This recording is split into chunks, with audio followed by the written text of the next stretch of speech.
আসসালামু আলাইকুম ভিউয়ার্স, আশা করি সবাই ভালো আছেন। ভিউয়ার্স, প্রতিদিনের ন্যায় আজকে নতুন আরেকটি বিষয় নিয়ে আপনাদের সাথে আছি। তো ভিউয়ার্স, আজকে আমি শেখাবো মাইক্রোসফট অফিস এক্সেল থেকে ম্যাক্স ফাংশন এবং মিন ফাংশনের কাজ। তো ভিউয়ার্স, আপনারা অবগত আছেন যে আমরা জব কোর্স নামে একটা কোর্স শুরু করেছি। তো আমরা ওই জব কোর্সের মধ্যে অলরেডি মাইক্রোসফট অফিস ওয়ার্ডের সবগুলো ক্লাস আপলোড করেছি এবং এক্সেলের ভিডিওতে এখন আমরা আপলোড করতেছি। তো ভিউয়ার্স, যারা এখন আগে ভিডিওগুলো দেখেননি অবশ্যই আগে ভিডিওগুলো দেখবেন। ভিডিওগুলো দেখলে পরে খুব সহজে আপনি ঘরে বসে কম্পিউটার শিখতে পারবেন। তো ভিউয়ার্স, আগের ভিডিওগুলো আপনি কোথায় পাবেন? আগের ভিডিওগুলো আমাদের এই ভিডিওর ডেসক্রিপশনে জব কোর্স নামে একটি প্লেলিস্ট দেওয়া থাকবে, যেখানে ক্লিক করলে পরে আপনি সিরিয়াল বাই সিরিয়াল সবগুলো ভিডিও কিন্তু পেয়ে যাবেন। তো ভিউয়ার্স, এখন দেখবো আমরা ম্যাক্স ফাংশন এবং মিন ফাংশনের কাজ। তো ম্যাক্স মানে কি আর মিন মানে কি? ম্যাক্স মানে হচ্ছে ম্যাক্সিমাম আর মিন মানে হচ্ছে মিনিমাম, অর্থাৎ সর্বোচ্চ সর্বনিম্ন মান কীভাবে বের করবো আমরা ফর্মুলার সাথে সেটাই দেখবো। তো ভিউয়ার্স, আপনি এই এক্সেল শিটে যে কোনো জায়গায় ফর্মুলাটা লিখতে পারবেন, অর্থাৎ যেখানে আপনার সুবিধা মনে হয়। তা আমি এখানে বের করব। তো আমি এখানে কার্সারটা লেখার পরে কিবোর্ড থেকে সমান চিহ্ন দেবো, দেওয়ার পর জাস্ট লিখবো MAX ম্যাক্স। এই ম্যাক্স আপনি ছোটো হাতে বড় হাতে যে কোনো একটা লিখতে পারবেন। এরপর আপনি কিবোর্ড থেকে জাস্ট এটা ব্র্যাকেট ইউজ করবেন। আচ্ছা, ব্র্যাকেট দেওয়ার পরে এখন আপনি কোন বিষয়ের মধ্যে সর্বোচ্চ মান এবং সর্বনিম্ন মান বের করতে যাচ্ছেন। তো ভিউয়ার্স, আপনি চাইলে পরে কোনো একটা শ্রেণীকক্ষের হয়তো কোনো একটা সাবজেক্টের মানে কে সব থেকে বেশি মার্ক পাচ্ছে বা সর্বোচ্চ মান কত পাওয়া হয়েছে এই বিষয়ে দেখতে পারেন, অথবা কোনো একটা অফিসের মানে স্যালারি দেওয়া হয়েছে, মানে এই মাসের সর্বোচ্চ স্যালারি কাকে দেওয়া হয়েছে সেগুলো কিন্তু আপনি বের করতে পারবেন।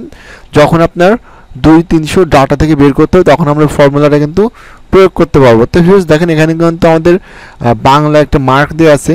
তো এখানে কিন্তু বেশ কয়েকজনের মার্ক দেওয়া আছে। এখন সর্বোচ্চ মার্ক কত এটা কিন্তু আমরা এখন ফর্মুলার সাহায্যে দেখব। তো ভিউয়ার্স, এখানে ম্যাক্স দেখছি, একটা ব্র্যাকেট দিচ্ছি। ব্র্যাকেট দেওয়ার পরে এখন আমি যেই কলাম বা যেই রো থেকে ফলাফল দেখতে যাচ্ছি ওটাকে আমাদেরকে সিলেক্ট করতে হবে, অর্থাৎ কোন ডাটাগুলোর মধ্যে আমরা এটা দেখব। তো ভিউয়ার্স, যেহেতু আমাদের এটা বি কলামে আছে এই জন্য আমরা এখান থেকে লিখবো হচ্ছে B2 দিলাম কেন? কারণ আমাদের B2 থেকে শুরু হয়েছে। এরপর আমরা জাস্ট শিফট চেপে দিলে আমরা এখানে S2 দেবো। S2 দেওয়ার পর আমরা লাস্ট সংখ্যা, আমাদের লাস্ট কত হচ্ছে B13, অর্থাৎ B13, আমরা B13 অর্থাৎ B13 দিয়ে দিলাম। এরপর জাস্ট আমি ব্র্যাকেট দিয়ে আটকে দিলাম। ভিউয়ার্স, দেখতে পাচ্ছেন যে আমাদের কিন্তু টোটাল মার্কটা কিন্তু সিলেক্ট করা হয়ে গেছে। এখন আমি কিবোর্ড থেকে জাস্ট এন্টার বাটন প্রেস করলে পর আমরা দেখতে পাচ্ছি যে এই যে মার্কগুলো আছে এর মধ্যে সর্বোচ্চ মার্ক আছে কত? 80। এখন আমরা দেখব এই সর্বনিম্ন এখানে কত মার্ক আছে। তো আমরা আবার সেমভাবে সমান দেব। এরপর আমরা ফর্মুলা লিখবো হচ্ছে MIN মিন। এরপর আবার একটা ফার্স্ট ব্র্যাকেট দিব। সেমভাবে আমরা যেহেতু এই কলাম থেকে দেখবো এই জন্য আমরা বি দিলাম।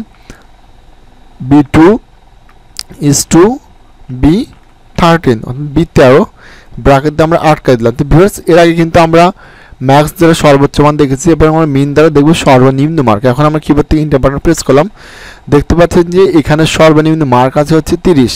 তো ভিউয়ার্স, এরকমভাবে কিন্তু ম্যাক্স এবং মিন ফাংশনের সাহায্যে আপনারা 200-300 অর্থাৎ অনেক বড় বড় ডাটা থেকে কিন্তু আপনার প্রয়োজনীয় তথ্যটা কিন্তু আপনি বের করে নিতে পারবেন, যে সর্বোচ্চ কত সর্বনিম্ন কত। ভিউয়ার্স, আশা করি যে আজকে ভিডিওটি আপনার ভালো লেগে থাকবে। যদি ভিডিওটি আপনার ভালো লাগে তাহলে অবশ্যই আমাদের এই ইউটিউব চ্যানেলটিকে সাবস্ক্রাইব করবেন আর অবশ্যই একটি লাইক করবেন। তো ভিউয়ার্স, আজকে এই পর্যন্তই। সবাই ভালো থাকবেন, সুস্থ থাকবেন। পরবর্তী দেখা হচ্ছে নতুন কোনো ভিডিও নিয়ে।